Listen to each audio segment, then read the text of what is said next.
Thanks, Marnie. Given that everyone's just had lunch, I'll do my best to contain the gross factor.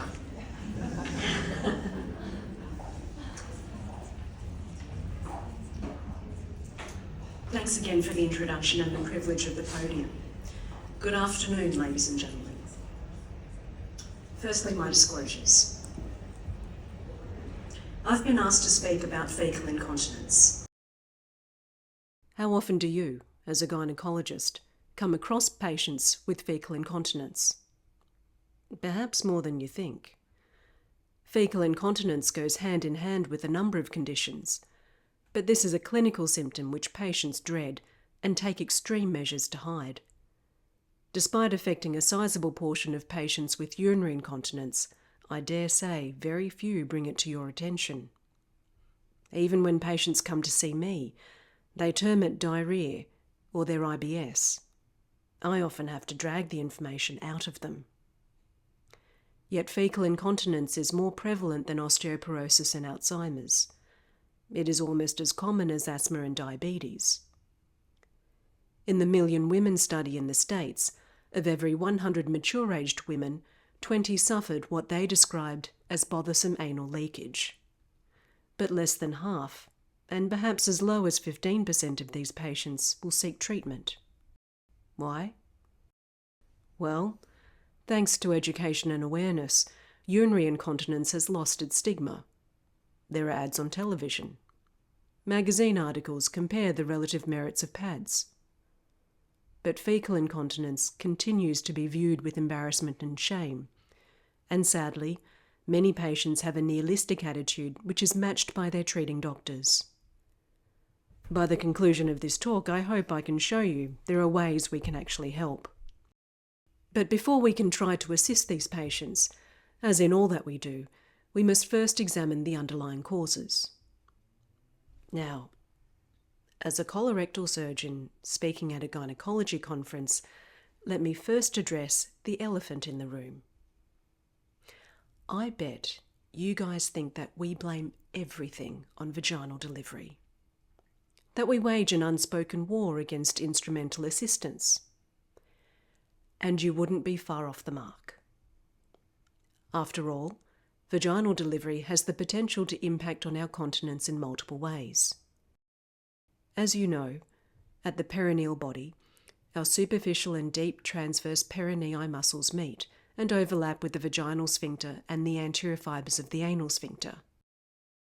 In fact, there's a gender difference in the anal canal between men and women. The standard male anal canal is about 4 to 5 centimetres in length, but the healthy female anal canal is only 2 to 3 centimetres in length. And look at what happens to it anteriorly. The fibres meet, so it is even more vulnerable during vaginal delivery.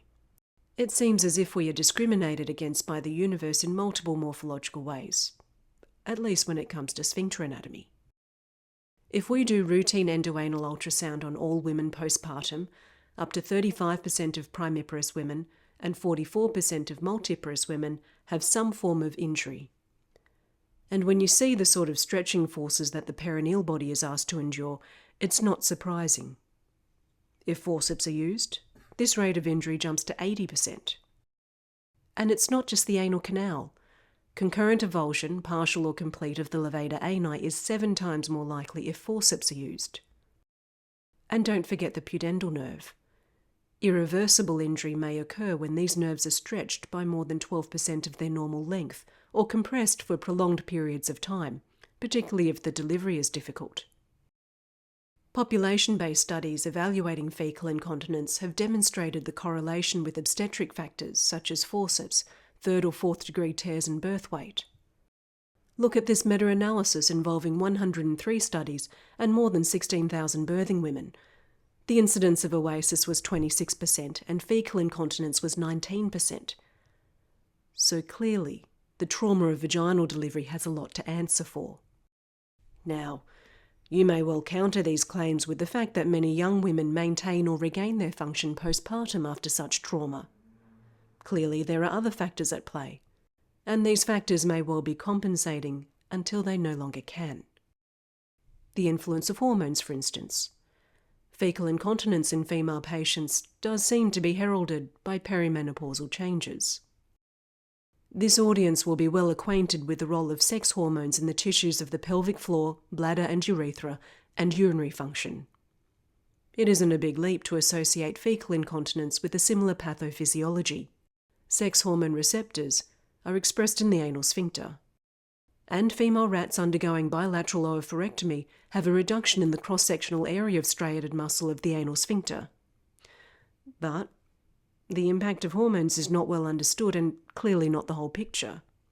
This randomised controlled trial demonstrated improvement in fecal continence with the application of estrogen cream to the anal canal. But interestingly, there was also improvement with placebo. Yet there are papers, such as these 2 large cohort studies, which show increased risk of fecal incontinence with systemic estrogen, with effects lasting for 2 years after cessation of therapy. Well, what if menopause as a milestone is actually a proxy for the impact of ageing? After all, the prevalence of fecal incontinence increases with ageing in men and in women. Now, ladies and gentlemen, I've made a few assertions.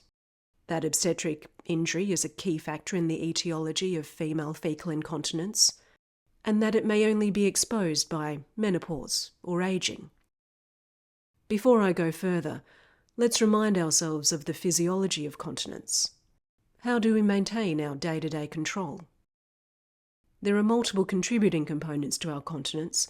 Let's touch on them briefly. We have an anatomical feature of our pelvic floor called the anorectal angle.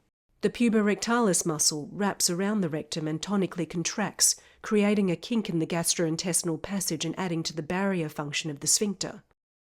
If this is disrupted, say by childbirth, mum's rectum will constantly sit right on top of the anal canal, instead of being pulled anteriorly with that little kink interrupting fecal flow.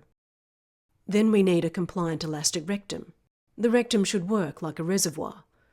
If we put a balloon in the rectum and begin to blow it up, the pressure within the rectum initially spikes and we get a sharp urgency, ooh, I need to go. But then, as the rectum relaxes and accommodates, the pressure drops again and I have time to get to the toilet. Now let's look at what happens when there is proctitis, say from Crohn's or radiation. This line represents normal. As our physiology balloon is blown up in a normal rectum, the pressure we feel slowly increases. And here's the inflamed rectum. The same incremental increase in volume of the balloon, but look at how much more pressure we feel. So it's not surprising the patient has tenesmus. And it's not surprising the patient has the urge to empty frequently, but with only small volumes of loose motion. Here, ladies and gentlemen, let me introduce you to the recto-anal inhibitory reflex. When the rectum fills and the rectal walls distend, see what happens. Our external anal sphincter squeezes. It may not be a good time to let anything out. Let's hold. But look at what happens to our internal anal sphincter. A split moment later, it actually relaxes. And a tiny amount of the content in the rectum descends into the anal canal where the highly specialised mucosa samples it and figures out whether it is gas or liquid or solid. And if it's solid, well, the sphincter continues to hold until it's appropriate to relax and release. And if it's gas, well, maybe we have options. Our continence depends on an awareness of rectal filling and the presence of anorectal contents. Abnormal extremes of sensation adversely affect continence. When patients have rectal hyposensitivity, the rectum fills, does not empty completely, so consequently leaks after an ineffective attempt at evacuation, what we call post-defecation soiling. Counterintuitively, excess rectal sensitivity also has an adverse impact on continence. Rectal hypersensitivity leads to urgency, frequency, and an inability to defer defecation. Much like rectal sensation, anal sensitivity is also important. The anal canal is densely innervated with specialised nerve endings that allow for highly discriminative function. Not surprisingly, blunted anal sensation is associated with fecal incontinence. There is no question that sphincter integrity plays a major role, But as you've seen, we have all these other anorectal factors, which work alongside colonic and cortical function to help maintain our continence. As I alluded to earlier, if there is some degree of impairment of one component, the others may well be able to compensate.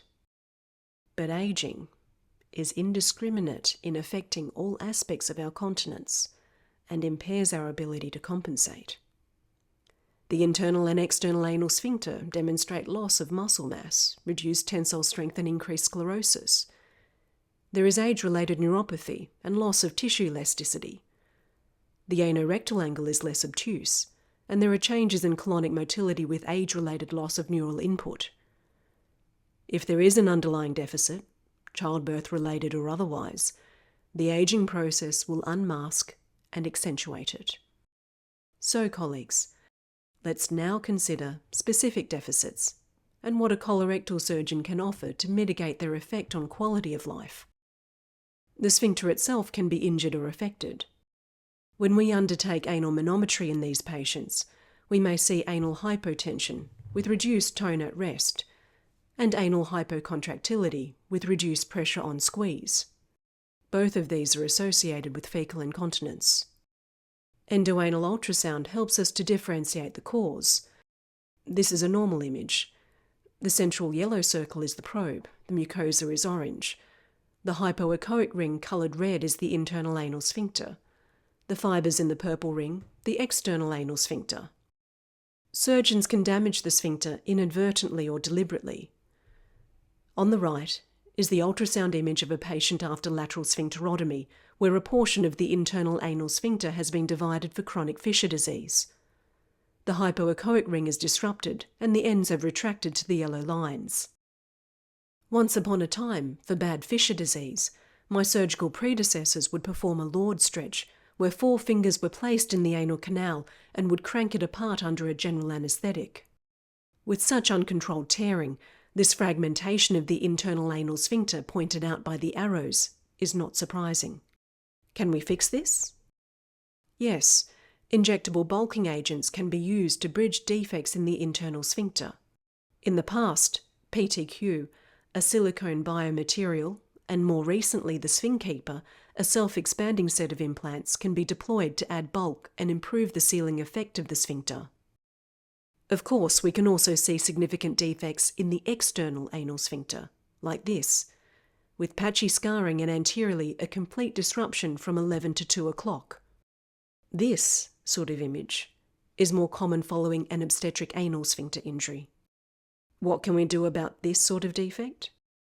Well, if clinically appropriate, we can perform a delayed sphincteroplasty.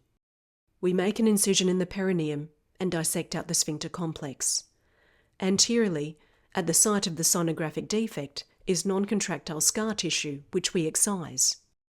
On the right, we have identified the healthy ends of the anal sphincter. We then undertake overlapping repair of the remaining healthy sphincter. End-to-end directly opposed or overlapping sphincteroplasty have similar medium and long-term functional results in the literature. We may see this sort of appearance on endoanal ultrasound. Here, there is effacement and age-related atrophy of the sphincter complex. This diminishes the high pressure zone or effective length of the sphincter. But given there is no defect as such, what can we offer here? Well, we can bolster the functional high pressure zone with Park's postanal repair. We can use the medial fibres of the puborectalis and pubococcygeus and plicate them to extend the effective length of the sphincter. Sometimes the same sort of effacement is actually the result of a rectal prolapse herniating through the sphincter and splinting it open. Over time, the sphincter will atrophy and lose function. In some patients, the internal anal sphincter may actually hypertrophy as a result of a rectal prolapse. Either way, in these circumstances, we perform a prolapse repair. Please allow me to share my preferred surgical approach to rectal prolapse. This is a redo rectopexy. I'm using the robot. You can see a piece of mesh incorporated into the perirectal tissues but not adherent to the sacral promontory. I assume that her previous colorectal surgeon had attached it to the sacral promontory at laparoscopic ventral rectopexy. But obviously it isn't achieving very much now, so I excise it. Adjacent to her rectopexy mesh is an additional strut of mesh from a previous sacral colpopexy dealing with her vaginal prolapse. I'm trying to minimise any disturbance to this piece of mesh. There are many ways to operatively manage a prolapse.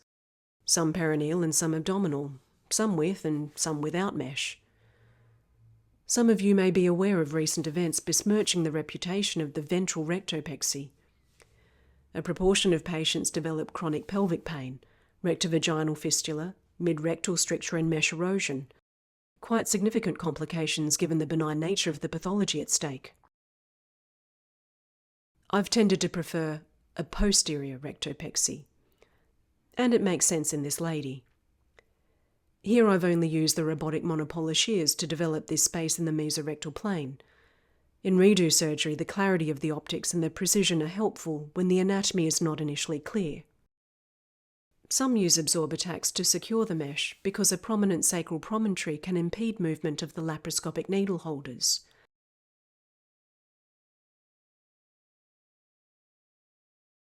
The robot helps secure the mesh and to navigate deep into the pelvis.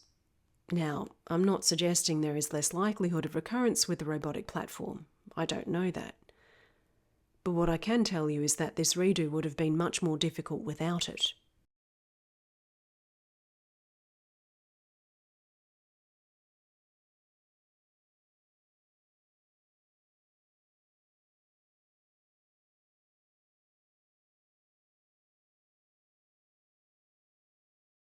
So you've seen how we can repair the injured sphincter and even augment the atrophic sphincter.